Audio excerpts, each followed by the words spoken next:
Students, स्वागत है आपका अपना यूट्यूब चैनल मिस्टर स्ट्रेंथ में। स्टूडेंट्स, आज का ये जो टॉपिक है वो इंसेक्ट कलेक्टर के रिगार्डिंग रहेगा।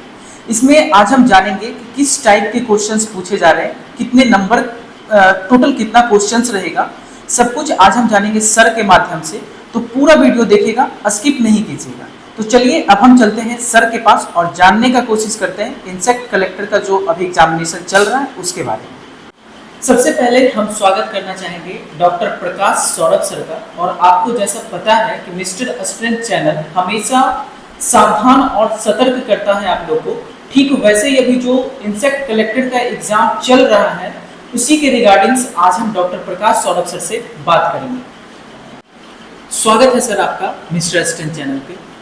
सबसे पहले आपका भी धन्यवाद कि आपने मुझे मिस्टर स्ट्रेंथ चैनल पे मौका दिया ताकि जो भी अभी एग्जाम चल रहा है उसके बारे में क्लियर अपडेट दे सकूं। सर बहुत बहुत धन्यवाद। सर, बच्चे के मन में, आप भी सर जब बच्चे होंगे तो आपके मन में भी बहुत सारे प्रश्न होंगे और आपके हृदय को झकझोर देता होगा। तो ठीक वैसे ही सर बच्चे अभी जो इंसेक्ट कलेक्टर का एग्जाम चल रहा है उनके भी मन में बहुत तरह तरह के क्वेश्चंस होते हैं। कितने नंबर का एग्जाम होगा, कितना क्वेश्चंस रहेगा, ये सब सारी चीजें रहेंगी। तो सर इसके बारे में आपका क्या कहना है? देखिए, जैसा कि ऑब्वियस है कि जो एग्ज़ाम अभी चल रहा है तो कोई भी एग्ज़ाम इतना आसान नहीं होता है। जैसे कि अभी कीट कलेक्टर का जो अभी एग्ज़ाम चल रहा है जो कि अलग अलग समय पे लिया जा रहा है। इसका एग्ज़ाम 16 तारीख से शुरू होकर आगे भी हर एक दिन अलग अलग शिफ्ट में इसका एग्ज़ाम चल रहा है।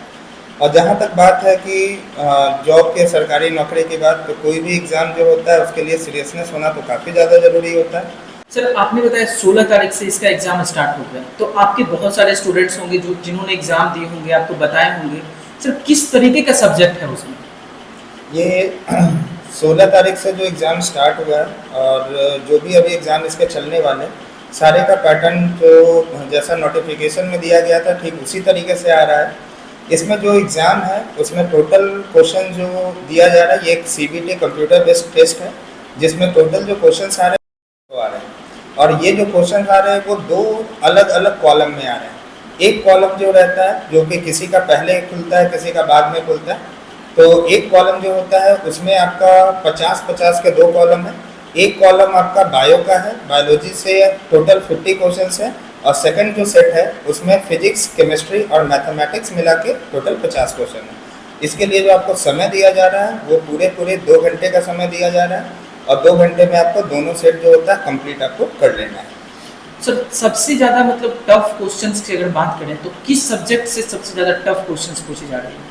जहाँ तक देखा जाए, जैसे बच्चों ने आके टोटल इंफॉर्मेशन दिया किस तरीके के क्वेश्चन है, तो यहाँ तक देखा जा रहा है कि जो बायो के क्वेश्चन आ रहे हैं, जो 50 क्वेश्चन आ रहे हैं बायो के, वो एकदम 100% NCERT बेस है। जो आपके 11 और 12 के NCERT बुक होते हैं एकदम उसी का क्वेश्चन है। जैसे कि इसके जो टॉपिक होते हैं, जैसे बच्चों ने बहुत सारे टॉपिक भी डिस्कस किया, क्वेश्चन भी डिस्कस किया, उससे पता चल रहा है कि बायो के क्वेश्चन ऑन एवरेज नहीं बहुत ज़्यादा बिलो है और नहीं बहुत ज़्यादा हाइयर। ये जो होता है एकदम एवरेज क्वेश्चन है, मगर हाँ इसके पैटर्न ऐसा सेट किया हुआ है कि सारे टॉपिक इसमें टच हो रहे हैं। चाहे वो प्लांट, ऐसा नहीं है कि कीट कलेक्टर का एग्ज़ाम है तो जूलॉजी से ज़्यादा आएगा या फिर बॉटनी से कम आएगा, इस तरीके का कुछ नहीं है। ये तो होता है ओवरऑल सिलेबस जो होता है, ओवरऑल 12 सिलेबस को ये कंप्लीट किए हुए है। तो सर यहाँ पे बायोलॉजी तो पूछी जा रही है, मैथ भी पूछी जा रही है। ये तो सबसे पहले आश्चर्य की बात है कि मैथ जो होता है उसमें इतने नंबर ऑफ क्वेश्चंस क्यों हैं, क्योंकि मैथ्स होना चाहिए, ये भी ठीक है क्योंकि फिजिक्स है, केमिस्ट्री है, तो मैथमेटिक्स का भी ऑप्शंस रहता है। मगर यहाँ पे देखा गया कि जो 16 तारीख का जो पेपर हुआ है उसमें मैथ्स का संख्या जो था वो ज़्यादा था। लगभग देखा गया कि मैथ्स में लगभग 10 से 15 क्वेश्चन जो होता है वो टिपिकल 12th के मैथमेटिक्स से था। जैसे कि 11 के भी थे, जैसे सेट था, परम्यूटेशन कम्बिनेशन था। इस तरीके से अलग अलग जो टिपिकल JEE के सवाल होते हैं जो कि न्यूमेरिकल नहीं बल्कि वो थियोरेटिकल ही बेस्ड था, मगर वो अच्छे टिपिकल क्वेश्चंस में गिने जाएंगे। तो सर हमारे अभी जो बच्चे एग्जाम देने जाएंगे, हो सकता है आज भी होगा, किन्हीं का कल भी होगा, तो आप उन्हें क्या सजेस्ट करना चाहेंगे?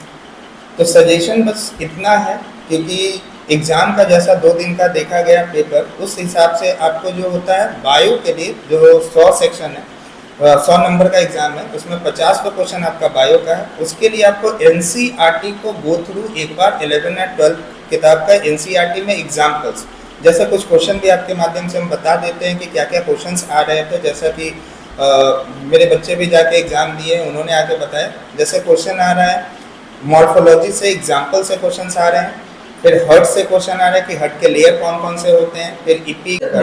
मैथ में क्या पूछा जा रहा है? मैथ में किस टाइप के सवाल है? जो है उसमें आपका परमुटेशन कॉम्बिनेशन से 3-4 सवाल है, सर, सेट से है, लाइन से है। जीके जीएस भी ये सब भी नहीं, चीजें हैं क्या? जीके जीएस का इसमें एक भी सवाल नहीं है, ना आपका जीके जीएस है ना रीजनिंग है।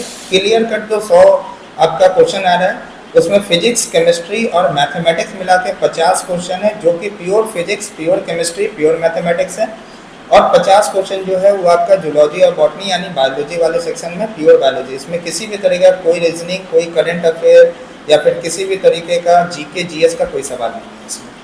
तो स्टूडेंट्स, जैसा कि आपने सर के माध्यम से भी सुना है कि जो इंसेक्ट कलेक्टर का एग्जाम हुआ है उसमें 11th और 12th बेस्ड क्वेश्चंस पूछे जा रहे हैं।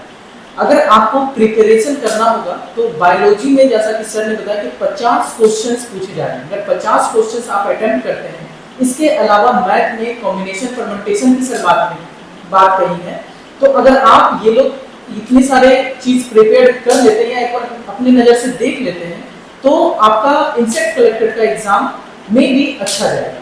फिर मिलते हैं नेक्स्ट वीडियो में किसी नए टॉपिक के साथ। तब तक के लिए जय हिंद, वंदे मातरम।